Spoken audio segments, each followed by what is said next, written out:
must decide.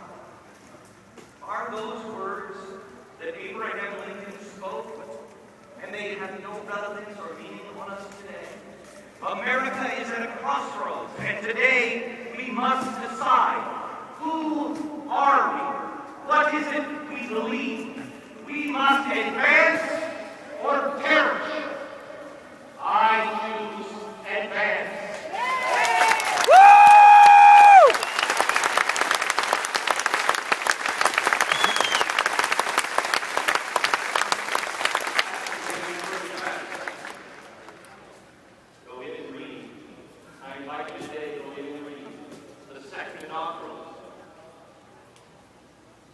Abraham Lincoln found God in the scars of Gettysburg.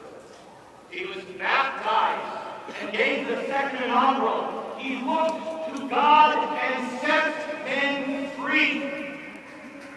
America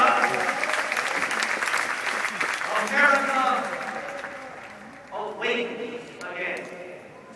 It's the same story throughout history, all of mankind's history. Man finds himself in slavery, and then someone appears to wake America up. It was George Whitefield in the 1740s, an imperfect man, a man who actually, at the same time, was preaching individual rights, brought more slavery to this land. But it was his words that inspired an American generation. They were children at the time. They grew into be John Adams, George Washington, Thomas Jefferson. It happens the same way. It has since the burning bush. Moses, freedom, then they forget. They wander until they remember that God is the answer. He always has been. And then they begin to trust. Do you know what kind of trust there must have been if you were in bondage in ancient Egypt and you were crying out to the Almighty, send us someone to free us. And a man shows up with a stick. Don't you think they said, you got it.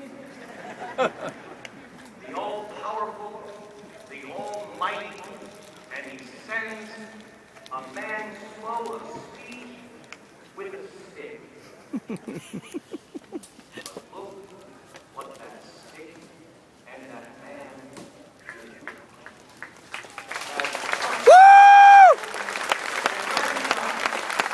As Moses and Abraham Lincoln and George Washington, they were men.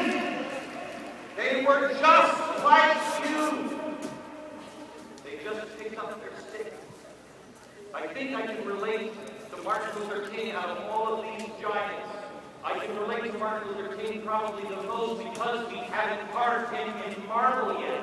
He's still a man. And that's the message, that man makes a difference. What is it that these men have that you don't? What is it? Abraham Lincoln, the American Indian, Frederick Douglass, courage, the moonshots, the pioneers. What is it they have that you don't have? The answer is nothing. I know. They are exactly like you. They just did the hard thing.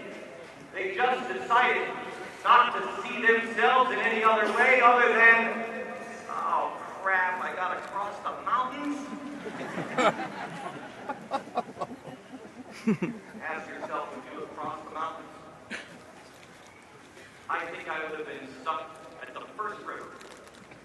And if I would have made it all the way to the Rockies, my family would have been right there in Denver, Colorado. Because I would have gotten there and went, oh, you got to be kidding me. They went on. They relied on God and God's grace.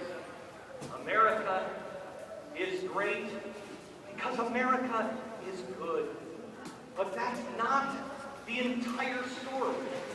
She's not just good because she's good.